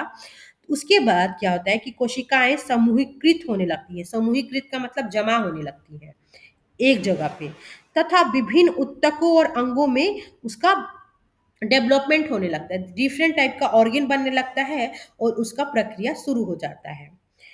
इस विकसित होती हुई संरचना को एम्ब्रॉयो बोलते हैं। जैसे जैसे उसमें डिफरेंट डिफरेंट ऑर्गन बनने लगेंगे वो छोटा बेबी, उसको एम्ब्रॉयो बोलते हैं। एम्ब्रॉयो में क्या होता है, पूरी तरीके से एक बच्चा में जान पूरा नहीं आया रहता है, पूरा पूरा मतलब उसमें जान नहीं रहता है। तो एक तरीके से ये अभी इसमें जान नहीं है, मतलब नॉन लिविंग ही रहता है। भ्रूण गर्भाशय की दीवार में रोपित होकर के विकसित होता रहता है, वहां दीवार से सटा रहता है, और वहीं पे मदर के थ्रू उसको एम्बिलिकल कॉर्ड होता है, एक पाइप जो बच्चे के पास में लगी रहती है, माँ के गर्भाशय से जुड़ा रहता है वो पाइप, उसके थ्रू माँ जो भी खाती है वो बेबी को मिलता रहता है, और वहीं उसका डेवलपमेंट होता रहता है। गर्भाशय में भ्रूण का निरंतर विकास होता रहता है, धीरे धीरे विभिन्न शारीरिक अंग जैसे कि हाथ, पैर, सिर, आंखें, कान इत्यादि विकसित हो जाते हैं। भ्रूण की वह अवस्था जिसमें सभी शारीरिक भागों की पहचान हो सके गर्भ कहलाता है। मतलब अब एक ऐसा सिचुएशन आ जाता है जिसमें आप लोग सुने होंगे कि बहुत सारे लोग अपना क्या कराते हैं, मतलब क्या कराते हैं, एक साइंटिफिक नेम सुने हो ना, जाके चेकअप करवाते हैं कि मेल है या फीमेल है, क्या बोलते हैं उसको? अल्ट्रासाउंड। अल्ट्रासाउंड, हाँ। तो अब इस प्रक्रिया के बाद जब बेबी का सब चीजें डेवलप हो जा रहा है, तो तब तो पता चल जाएगा कि वो मेल है, यानी कि लड़का होने वाला है या लड़की होने वाली है। तो वो जो पूरा शारीरिक अंग पहचान में आने लगता है, तभी वो गर्भ कहलाता है।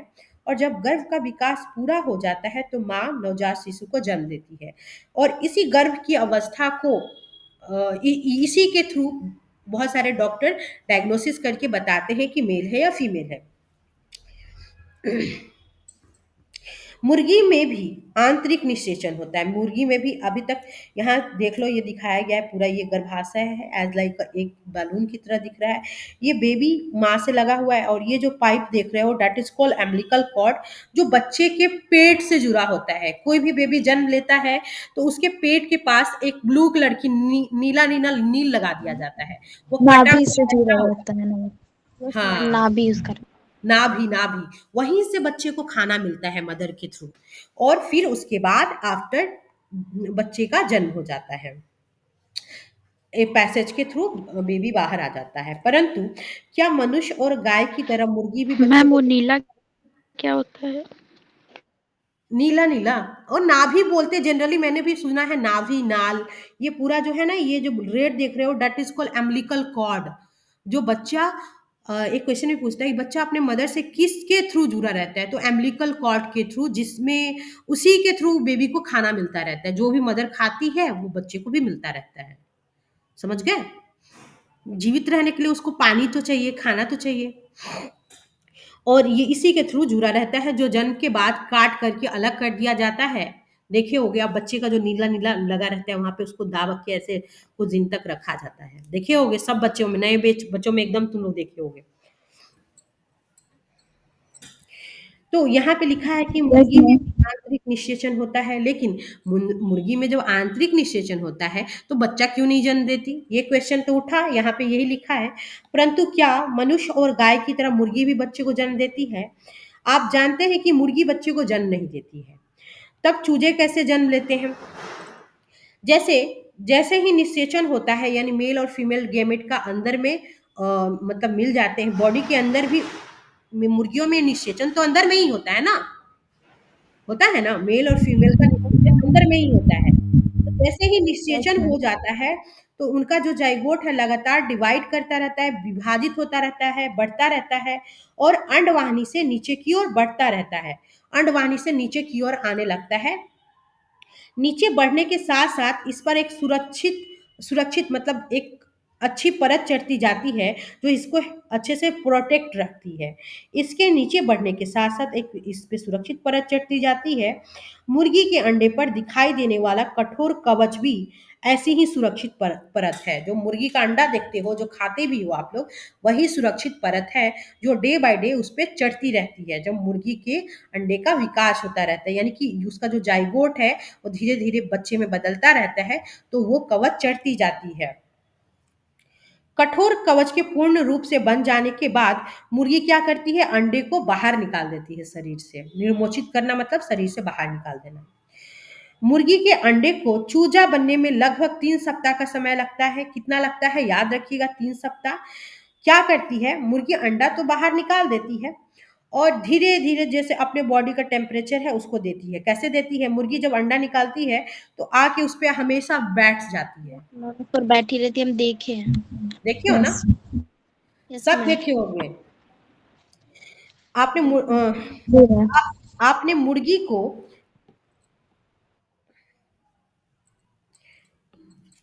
आपने मुर्गी को ऊष्मायन के लिए अंडों पर बैठे देखा जरूर होगा, यही बताया जा रहा है। हमने भी देखा है कि मुर्गी जब अंडा देती है तो उस पे आके बैठती है। आम भाषा में बोलते हैं कि मुर्गी अंडा सेक रही है, अंडा से रही है या सेक रही है, जो भी बोलो। क्या आप जानते हैं कि अंडे के अंदर चूजे का विकास इस अवधि में ही होता है? इसी प्रक्रिया के बाद धीरे धीरे जब वो अंडे को गर्मी देती रहती है, सेकती रहती है, तो चूजा धीरे धीरे बनना शुरू हो जाता है। चूजे के पूर्ण रूप से विकसित होने के बाद कवच क्या होता है, खुद ब खुद फूट जाता है। नेचुरल प्रोसेस के थ्रू खुद ब खुद फूट जाता है और प्रस्फुटन के बाद चूजा बाहर निकल आता है। और चूजा जब बाहर निकलता है, जब जब ये जो पूरा एक अंडा रहता होगा, तो इसका जो बाहरी वाला सेल रहता है वो तब तक बहुत कठोर रहता है। लेकिन जैसे जैसे इसमें चूजे का विकास होता जाता है, ये जो अंडा का कवर है ये पतला होता जाता है। जब ये चूजा बाहर निकलता है उस समय इस सेल के कवच को छू के देखना, बहुत पतला रहता है, क्योंकि वो डेवलपमेंट होने लगता है, हो जाता है पूरा, इसलिए।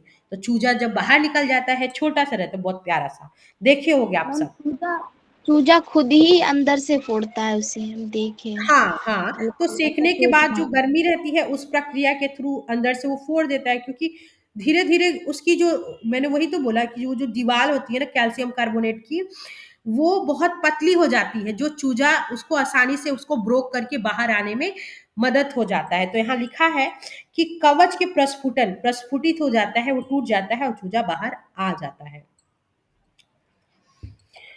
बाह्य निषेचन वाले जंतुओं में भ्रूण का विकास मादा के शरीर के बाहर ही होता है। जो भी जानवर बाहर में फर्टिलाइजेशन करते हैं, यानी मेल और फीमेल गैमेट बाहर मिलता है, वो निषेचन की प्रक्रिया बाहर होती है, वो शरीर के बाहर ही होता है भ्रूण का विकास। भ्रूण अंडावरण के अंदर विकसित होता रहता है। भ्रूण का विकास पूर्ण होने पर अंडोत्पत्ति होती है। अंडा से जो अंडोज की उत्पत्ति होती है। आपने तालाब अथवा झरने में मेढक के अनेक टेडपोल तैरते हुए देखे होंगे।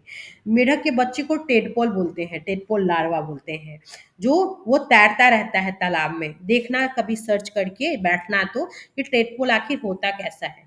बहुत अजीब टाइप का होगा, देख के घिन आती है, लेकिन बहुत प्यारा लगता है।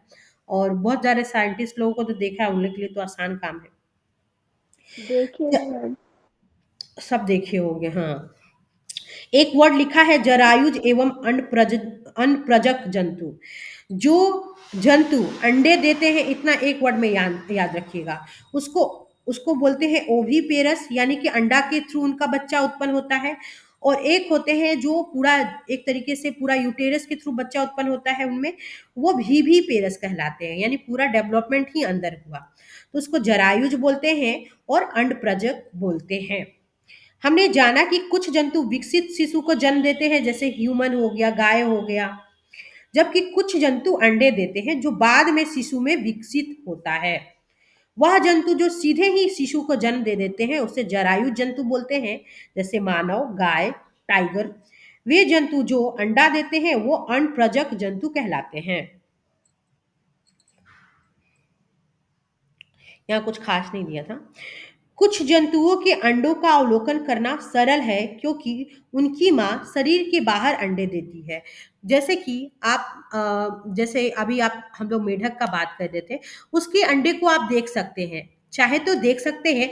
बरसात के दिनों में तालाब में इस तरीके का जो मूवमेंट है, अगर ऑब्जर्व करें हम लोग तो देख सकते हैं। लेकिन माँ के शरीर का जो अंडा है, गाय के शरीर का अंडा है, वो आप नहीं देख पाते हैं। कुछ जंतुओं के अंडों का अवलोकन करना सरल है, क्योंकि उनकी मां शरीर के बाहर अंडे देती है, परंतु आप गाय, कुत्ता, बिल्ली के अंडे एकत्रित नहीं कर सकते हैं। यह इसलिए क्योंकि वो अंडे नहीं देते। इस तरीके का जो पूरा डेवलप अंडा है वो शरीर से बाहर नहीं निकालते। जैसे कि मुर्गी ने अंडे को बाहर निकाल दिया, वैसे इंसानों में नहीं होता, वैसे गायों में नहीं होता, कुत्तों में नहीं होता है। अंडा कहने का मतलब एक पूरा बेबी ही है ना। अंडा क्या है, मुर्गी का पूरा एक तरीके से पूरा बना हुआ बेबी ही है। वो अलग बात है कि उसको सेक करके प्रस्फुटित करके बाहर निकालती है। इनमें माँ पूर्ण विकसित शिशु को ही जन्म देती है। यह जरायु जंतुओं के उदाहरण है। जो भी जंतु जो पूरी तरीके से डेवलप बेबी को जन्म देते हैं वो जरायुज कहलाते हैं। अब आपको समझ में आ गया कि जरायुज किसे कहते हैं और अनप्रजक किसे कहते हैं, और इन दोनों में आसानी से आप डिफरेंट भी बता सकते हैं अगर कोई पूछे कि जरायुज किसे कहते हैं और अनप्रजक जंतु किसे कहते हैं। तो जिनका विकास शरीर के अंदर होता है, वैसे जंतु जिनका फर्टिलाइजेशन शरीर के अंदर होता है, साथ साथ वो पूर्ण विकसित बच्चे को जन्म देते हैं, उसी को जरायुज कहते हैं। जस्ट इसके अपोजिट कुछ ऐसे जंतु होते हैं जिसमें अंडे का जो डेवलपमेंट होता है वो अंडे बाहर में आके फर्टिलाइजेशन करते हैं, और बेबी का जो डेवलपमेंट है बाहर होता है, उसी को हम भी पेरस कहते हैं। छुट्टी दे देती हूँ बेटा, थोड़ा सा बच्चा छोड़ दे, 1 मिनट रुक जाइए, जल्दी हो जाएगा बेटा, जल्दी। शिशु से वयस्क, कैसे एक छोटा सा बेबी है, 10 मिनट बेटा, 10 मिनट दे दो। एक छोटा सा बेबी है कैसे एक बड़ा आदमी बन जाता है। कल के डेट में आप भी छोटे हो, कल एक बड़े से बच्चे बन जाओगे। छोड़ दे रही हूँ। नवजात जन्मे प्राणी अथवा अंडे के प्रस्फुटन से निकले प्राणी तब तक वृद्धि करते रहते हैं जब तक कि वयस्क नहीं हो जाते। कोई भी इंसान तभी तक ग्रोथ करता है जब तक वो एडल्ट नहीं हो जाता। कुछ जंतुओं में नवजात जंतु वयस्क से बिल्कुल अलग दिखाई पड़ते हैं। जो छोटा सा बेबी होता है वो धीरे धीरे जब बड़ा हो जाता है तो उसके बचपन और बड़े होने में काफी अंतर दिखाई पड़ते हैं। मेढक का जो लाइफ साइकिल है यहाँ पे दिखाया गया है। मेढक में क्या होता है, अंडे से प्रारंभ होता है जीवन उसका, और वो वयस्क बनने की विभिन्न अवस्थाओं को हम यहाँ पे दिखाया गया है। इसकी 3 स्पष्ट अवस्थाएं होती हैं, याद रखना है। अंडा, टेटपोल को लार्वा भी बोलते हैं, और एडल्ट। टेटपोल रूपांतरित होकर वयस्क में बदल जाता है, जो छलांग लगा सकता है, तैर सकता है। कुछ विशेष परिवर्तनों के साथ टेटपोल का जो वयस्क होता है, वयस्क में रूपांतरण, एक छोटा सा टेटपोल कैसे एक बड़ा वयस्क बन गया, उस प्रक्रिया को मेटामॉर्फोसिस इंग्लिश में बोलते हैं या हिंदी में कायांतरण बोलते हैं। याद रखिएगा, कुछ विशेष परिवर्तनों के साथ जब एक लार्वा, अभी रहो कहीं जाना नहीं है, लार्वा जब एक बड़ा सा एडल्ट बन जाता है उसी को कायांतरण या मेटामॉर्फोसिस कहते हैं। जैसे जैसे हम बड़े होते हैं हमारे शरीर में बहुत सारा परिवर्तन होता है, हमारा जो सेल है डिवीजन होके एक से ज्यादा सेल बनता जाता है, वो बनता जाता है और ग्रो करता जाता है। मनुष्य में जन्म के समय से ही नवजात शिशु में उस बड़े होने तक का जो पूरा डेवलपमेंट है वो शुरू हो जाता है, और उसके शारीरिक अंग जो भी हैं सारे मौजूद होते हैं, लेकिन वो धीरे धीरे उसका जो सेल है वो पूरा बड़ा हो जाता है, डेवलप हो जाता है। अलैंगिक जनन में क्या होता है, अ का मतलब होता है कितनी बार, मैंने बताया है नहीं, नॉट, यानी कि यहाँ पे सेक्सुअल रिप्रोडक्शन नहीं होगा, सेक्स के थ्रू कोई भी काम नहीं होगा। यहाँ से पढ़ना है, अत्यंत छोटे जंतु जैसे कि हाइड्रा, सूक्ष्म जीव, छोटे छोटे माइक्रोस्कोपिक एनिमल्स, अमीबा, इनमें जनन किस प्रकार से होता है, तो समझने की कोशिश करना। जैसे ये अमीबा है, इसके अंदर सेल है, इसमें ये इसी तरह होता है, इसमें मदर फादर नहीं होते, ये खुद आकर के इसका जो पूरा 2 सेल है ऐसे बना लेगा, 2 में डिवाइड होगा, इसका जो न्यूक्लियस है ये फिर दोनों में बट जाएगा, फिर आगे प्रक्रिया होगी, फिर ये बनाएगा 2, फिर इस तरह से होता जाएगा। समझ रहे हो आप लोग, इस तरीके से इसमें डेवलपमेंट होता है। यहाँ पे अंडे के बारे में थोड़ा सा देख लीजिए, मेढक के बारे में, सॉरी, ये पहले अंडा देता है, आरंभिक टेटपोल होता है, टेटपोल ऐसे बनता है, और बाद का टेटपोल, यानी कि अंडा, टेटपोल, टेटपोल के बाद एक पूरा सा बड़ा मेढक तैयार हो जाता है। तो छोटा जब टेटपोल रहता है तो ऐसा दिखता है, और बड़ा टेटपोल रहेगा तो ऐसा दिखेगा। मेढक का पूरा लाइफ साइकिल है। यहाँ पे हाइड्रा का लाइफ साइकिल दिखाया गया है। हाइड्रा में क्या होता है, हाइड्रा में क्या होता है ना कि पूरा जो हाइड्रा देख रहे हो आप, इसमें क्या होता है, यहाँ पे देखिएगा ध्यान से, इसको इरेज कर देते हैं। यहाँ पे देखना आप लोग, यहाँ पे देखना, ये जो है ना ये थोड़ा सा बर्ड निकलने लगता है, ये थोड़ा बड़ा हुआ, और ये जब पूरा बड़ा हो जाता है थोड़ा सा, तो फिर अलग होके मदर से, ये मदर मान लो या फादर, दोनों में से एक होगा, उससे अलग होकर के सेम ऐसा पूरा बॉडी तैयार कर देगा, सेम ऐसा बॉडी यहाँ पे आके तैयार हो जाएगा, सेम। तो इसको बोलते हैं सेम लाइक पेरेंट। ये दिखने में बिल्कुल अपने पेरेंट की तरह होते हैं, इनमें कोई भी अलग क्वालिटीज नहीं होता है, ठीक है। और इस प्रक्रिया को बर्डिंग बोलते हैं इंग्लिश में। हाइड्रा में मुकुलन को दिखाया गया है। इसमें सिंगल पेरेंट ही अपने बच्चे को जन्म देते हैं। प्रत्येक हाइड्रा में एक या अधिक उभार दिखाई दे सकता है। एक हाइड्रा में यहाँ पे हम लोगों ने एक उभार देखा, लेकिन दो भी दिखाई देता है और दो भी अलग हो सकता है। यह उभार विकसित होकर नए जीव बनाते हैं जिसको मुकुल कहते हैं। हाइड्रा में भी एकल एकल का मतलब एक पेरेंट, एक जनक से निकलने वाले उद्धरण से नए जीव का निर्माण होता है, यानी कि एक ही भाग निकलता है और वो नए जीव का विकास करता है। इस प्रकार के जनन को, जिसमें केवल एक ही जनक नए जीव को जन्म देते हैं, अलैंगिक जनन कहलाता है। बोला ना, जिसमें सिर्फ एक पेरेंट होता है। हाइड्रा में मुकुल से नया जीव विकसित होता है, यानी कि छोटा बच्चा मुकुल कहलाता है और बड़ा जीव बन जाता है, पूरा हाइड्रा बना देता है। इसीलिए इस प्रकार के जनन को मुकुलन बोलते हैं और इस प्रकार का पूरा प्रोसेस मुकुलन कहलाता है, क्योंकि इसमें एक छोटा जीव मुकुल बनता है। अमीबा भी एक सिंगल सेल का बना हुआ एनिमल है। इसमें केंद्रक के दो भागों में विभाजन के द्वारा जनन की प्रक्रिया आरंभ होती है। इसके बाद कोशिका को दो भागों में बांट दिया जाता है या बट जाता है, जिसके प्रत्येक भाग में केंद्रक होता है। जो भी चीजें अगर एक सेल में है वो दूसरे सेल में डिवाइड होगा, दूसरे में बराबर बराबर डिवाइड हो जाता है। परिणाम स्वरूप एक जनक से दो अमीबा बनते हैं, यानी कि एक फादर से या मदर से दो अमीबा बन गए। इस प्रकार के अलैंगिक जनन को, जिसमें जीव खुद ही अपने बॉडी को तोड़ करके, डिवाइड करके, विभाजित करके दो संतति उत्पन्न करता है, उसको द्विखंडन बोलते हैं। द्वि का मतलब दो, खंडन मतलब बट जाना। द्वि का मतलब दो, खंडन मतलब बट जाना। एक सेल यहाँ पे दो बनेगा, फिर ये बना है तो अलग अलग, फिर ये अलग होकर के दो बनाएगा, ये भी दो बनाएगा। मुकुलन एवं द्विखंडन के अतिरिक्त कुछ अन्य विधियां भी हैं, जिसके द्वारा जो एकल जीव संतान की उत्पत्ति करते हैं, संतति को उत्पन्न करते हैं। संतति जीवों, उसके बाद कुछ नहीं दे रखा है क्या यहाँ के बाद? इसके बाद शायद कुछ नहीं दे रखा है, ठीक। जिनके द्वारा एकल जीव संतति जीवों को उत्पन्न करते हैं। बहुत सारा ऐसा प्रोसेस है जिसमें एक ही पेरेंट अपने बच्चों को जन्म देता है। ये अमीबा का एक पूरा एक कोशिकीय, अमीबा एक सिंगल सेल का जानवर है, याद रखना। माइक्रोस्कोपिक एनिमल है, एक सेल का पूरा बना रहता है और ये टूटता है तो इसका पूरा एक यहाँ पे बना, यहाँ बना, और जो भी पार्ट होगा अंदर में इक्वली डिवाइड होता है। फिर ये बना तो इसमें से एक ऐसा बनेगा, ऐसा बनेगा, फिर ये क्या कर लेगा, इस तरीके से ये बना देगा दो और ये बना देगा दो। ऐसे अमीबा में द्विखंडन होती रहती है। इस तरीके से अमीबा में एक तरीके से बच्चे का उत्पन्न होता है। यहाँ पे दिखाया गया है कि कैसे ये जो केंद्रक है यहाँ पे कैसे दो इक्वल पार्ट में डिवाइड हो रहा है। इस प्रक्रिया को पूरा समझाया गया है। डॉली एक भेड़ थी, बस कहानी खत्म है।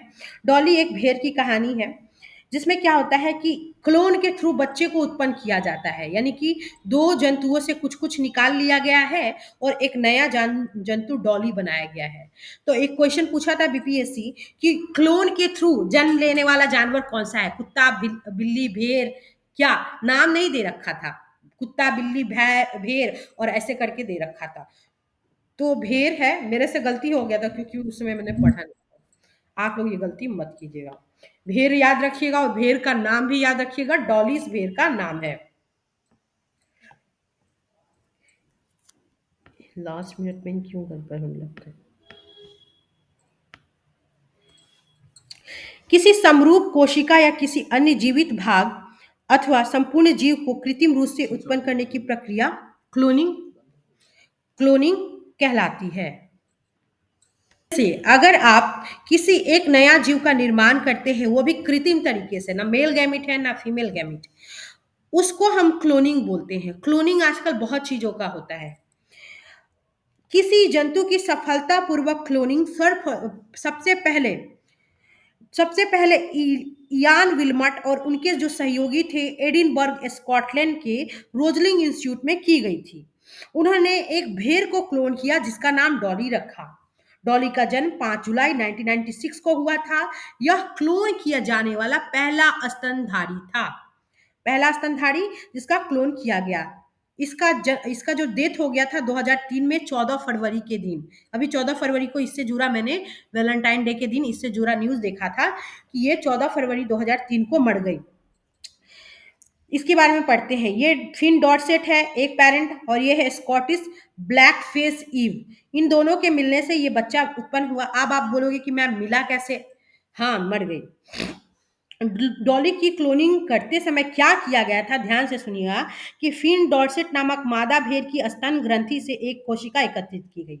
ये जो फिन डॉर्सेट है ये फीमेल है। इसके स्तन से यानी कि मेमोरी ग्लैंड से एक सेल को निकाला गया। उसी समय स्कॉटिक ब्लैकफेस ईव से एक अंड कोशिका भी ली गई। इसी समय इससे भी एक अंड कोशिका अंडा लिया गया। इसके शरीर से अंडा लिया गया। अंड कोशिका से केंद्रक को, इससे जो अंडा लिया गया, हर एक अंडे में क्या रहता है आपको पता है? केंद्रक रहता है।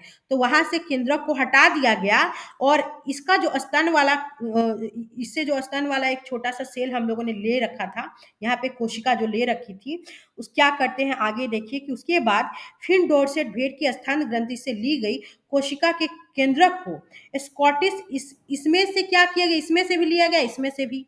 तो इसमें से जो लिया गया, इसमें से न्यूक्लियस को हटा दिया गया जिसको केंद्रक बोलते हैं, और इसके सेल से न्यूक्लियस को लेके इसमें ट्रांसप्लांट कर दिया गया।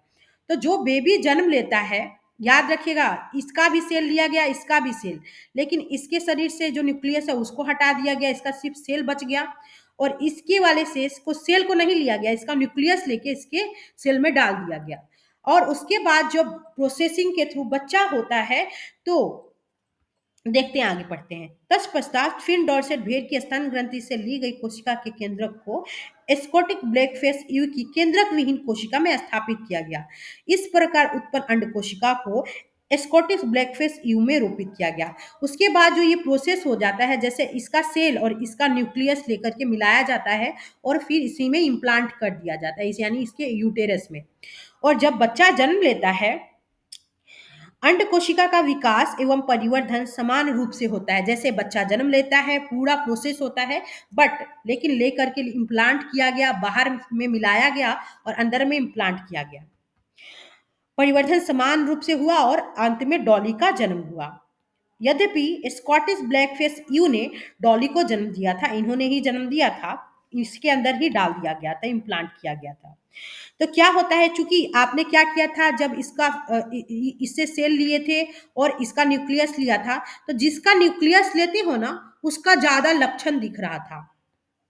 यानी बच्चे में माँ और पापा दोनों का गुण होता है, लेकिन यहाँ पे इसका लक्षण दिखा क्योंकि आपने इसका न्यूक्लियस लेके उससे इसके सेल में डाल करके फिर इसी के बॉडी में इम्प्लांट किए, और यही बच्चे को जन्म देती है, ये वाली। परंतु डॉली फिन डॉर्फेस भेड़ के समरूप थी। ये जो डॉली जन्म लेती है वो देखने में इसके जैसी लगती है, जो फिन डॉर्सेट भेड़ है इसके जैसी लगती है, जिससे केंद्रक लिया गया था। क्योंकि आपने जो न्यूक्लियस लिया था, मेन चीज, किसी भी सेल का सबसे मेन इंपॉर्टेंट पार्ट होता है न्यूक्लियस, वो लिया गया था। क्योंकि स्कॉटिश ब्लैकफेस ईव के केंद्रक को आपने हटा दिया था, इससे तो आप सेल लिए थे, इससे बेचारी से सिर्फ सेल लिए और इसका न्यूक्लियस लिए थे, हटा दिया गया था। अतः डॉली में स्कॉटिश ब्लैकफेस ईव का कोई भी लक्षण नहीं दिखा था, इसका कोई भी गुण नहीं था। ये जो मैं घस रही हूँ, इसका कोई भी गुण नहीं था, जबकि इसका पूरा गुण था। अभी भी ये तीनों पिक्चर को आप मैच करोगे तो फिन डॉर्सेट वो आपको डॉली जैसी दिखेगी। डॉली आपको कैसी दिखेगी? फिन डॉर्सेट जैसी ही दिखेगी, ब्लैक फेस ईव से वो ज्यादा मैच नहीं करती है। डॉली एक फिन डॉर्सेट भेड़ की स्वस्थ क्लोन थी। इसी को क्लोन बोलते हैं कि फिन डॉर्सेट भेड़ की पूरी क्लोन थी। कौन? डॉली। यानी उससे कुछ चीजों को लेके आपने पूरा डेवलपमेंट किया, उसको क्लोनिंग बोलते हैं। जिसने प्राकृतिक लैंगिक जनन द्वारा अनेक संततियों को जन्म दिया। ये डॉली क्या करती है, जब डॉली का जन्म हो जाता है तो नेचुरल प्रोसेस के थ्रू, जैसे जानवर बच्चे को जन्म देते हैं, ये डॉली भी अपना प्रजनन करती है, जनन करती है और अपने जैसे बहुत सारे बच्चे को जन्म देती है। कौन? डॉली। यहाँ लिखा है जिसने प्राकृतिक लैंगिक जनन द्वारा अनेक संततियों को जन्म दिया। लेकिन दुर्भाग्य से फेफड़े के रोग के कारण, लंग्स के इन्फेक्शन के कारण 14 फरवरी 2003 को डॉली की मृत्यु हो जाती है। डॉली के बाद स्तनधारियों के क्लोन बनाने के अनेक प्रयास किए गए। जब आप एक चीज बना देते हो, उससे रिसर्च से सीख करके बहुत लोग बनाने लगते हैं। तो बहुत लोगों ने क्लोन बनाने का कोशिश किया।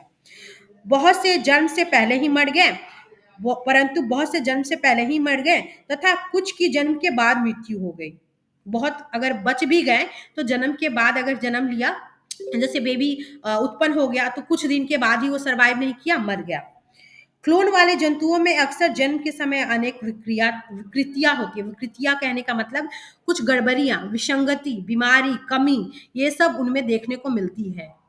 क्लोन वाले जंतुओं में ये चीज ज्यादा होता है कि जन्म के समय उनमें बहुत सारी एक तरीके से कमियां देखने को मिलती है, विकृति, अजीब सा चेंजेस देखने को मिलेगा। बिकॉज सबसे बड़ा चीज याद रखना, because it is a just opposite of nature, हमारे नेचर के खिलाफ है। नेचर ने जो आपको गुण दे दिया है कि आप वैसे रिप्रोडक्शन करेंगे, जंतुओं में भी नेचर ने ये गुण दिया है तो वैसे ही रिप्रोडक्शन आपको करना है।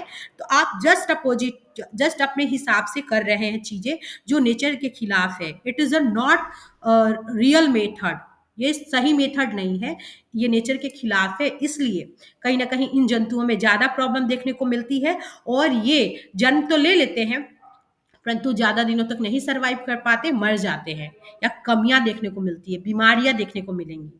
ठीक है, क्योंकि मैंने लिखा है कि ये जो प्रोसेस है पूरा नेचर के खिलाफ है। ठीक है, इट इज नॉट जस्टिफिएबल, ये अन्याय है हमारे नेचर के साथ में। ठीक है, तो थैंक यू सो मच आप लोगों का।